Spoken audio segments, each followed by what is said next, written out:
So tonight I'm going to talk about a couple of avalanches that happened last year that we were involved in. Now the unfortunate thing was it didn't turn out so well for two people, one in each avalanche. So we're going to go through this case study sort of as a slideshow, and you ask yourself, somebody died, and why would I want to look at something like that? And after Jeff's talk earlier, we're talking a lot about death, but I think there's a lot to learn from situations like this. From start to finish, you can kind of see decisions that were made that led to these avalanches. So the important thing to remember is that avalanches don't discriminate. Professional, amateur, beginner alike, anybody can get caught in an avalanche. So when we're looking through these slides, it's just really important to remember that you want to be absolutely non-judgmental of any of the personal decisions or any of the personal nature that led these people to make the decisions that they did. So this is completely non-judgmental and obviously totally anonymous. So the first one, January 7th, 2008, almost exactly a year ago, in a very similar condition that we had. I'll tell you a little bit about what happened earlier in the day, which was some avalanche control over the highway corridor, and then I'll get into the rescue a little bit later. It all sort of ties together. So we went heli-bombing to release some of these avalanches above the road here. It was the first nice day after a significant storm. And the sliding layer was the October 25th rain crust, not unlike the November 2nd rain crust that we had this year. So finally it had enough load that it was going to start to avalanche and start to slide. So when we were out there, we were quite surprised that big avalanches had wide propagations, deep fracture lines there, big rolling powder clouds over cliffs. You can see the highway way down there. Actually hit the highway at one point. So we're kind of thinking to ourselves, wow, this is the first nice day after the storm, and it's air triggered. Kind of thinking people, better be watching right there. So I'll just touch a little bit more about a persistent weak flare. So you can see it. I think it's dying. I have another one. Told you he could rescue you. You can see it's quite dirty here and really, really close to the ground. So that crust happened in October. So there wasn't very much snow on the ground when it happened. It rained all the way to the mountaintop and then froze. Okay, so that's what created the crust, and it's really, really low to the ground. So the problem with the persistent weak flare that's that low to the ground is whenever it avalanches, it's the seasoned snowpack that comes on top of it. So really, really big avalanches were coming down on this layer. So we had cleaned up the avalanche control above the highway there, and we flew back to the office. And I was working with my colleague, Brad White, who's a very experienced avalanche forecaster and rescue leader. And we were doing the paperwork that we do, doing the control sheets at the end of the day there. And Brad was called in to dispatch with the intercom. I remember his footsteps going down, walking really slowly. About 3 minutes later, they were running back.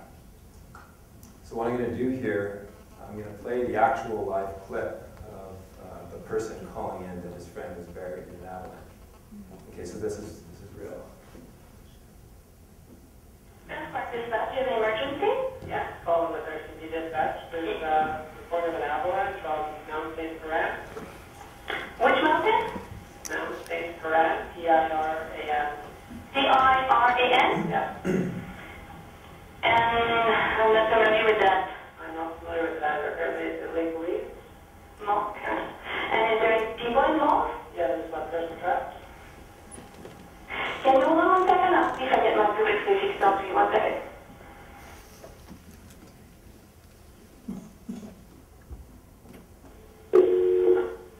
Hi, it's John Wayne here. Hi, calling with RCD Dispatch. Yep. Is Mountain St. Piran in your area? Yeah, 2 minutes here. It is an avalanche that went down. Okay. Calling with security if you want to speak with it. That'd be great. White, public safety work. Hi, Jeff. Hello. Hello. No, public safety there. Hello. Hello, Jeff. Where are you? You're going to phone me real quick. Okay. Yeah. We're in Camp here. Basically, we're going to tell them right now. I got to abandon the line so I can search. Oh, okay. So, just tell me whereabouts on the, are you on the south side?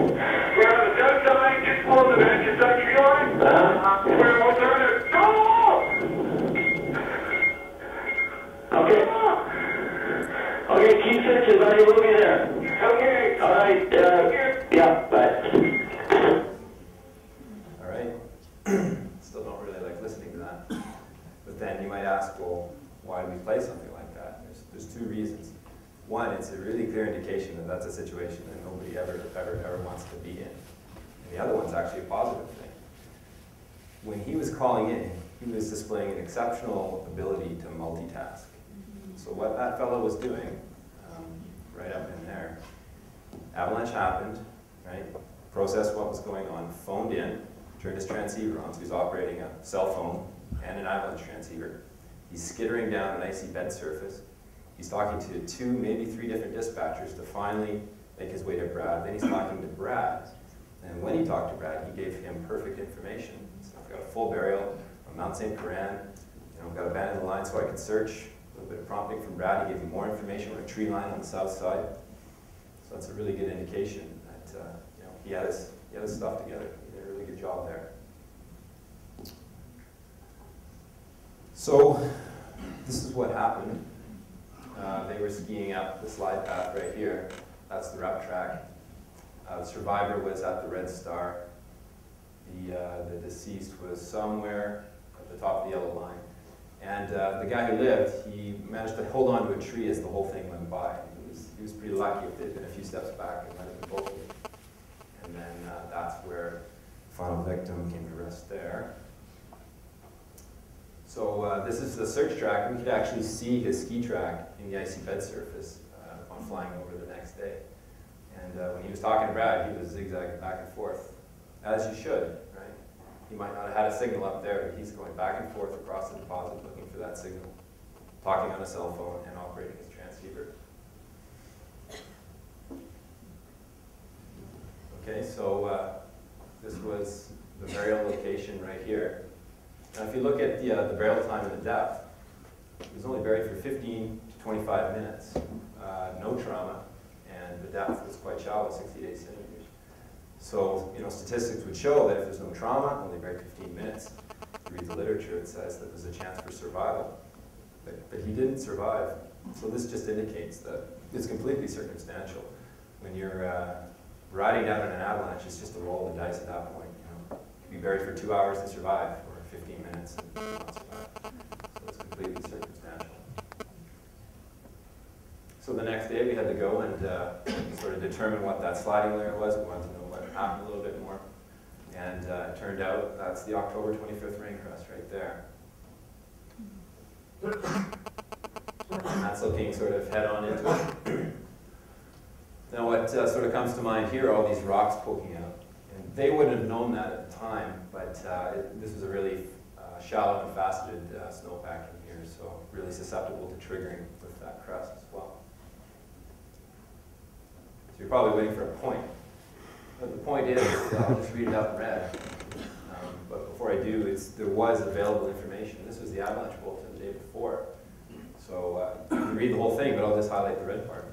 Moderate terrain choices are a must, as well as paying close attention to your proximity to avalanche paths and seemingly benign valley bottom terrain.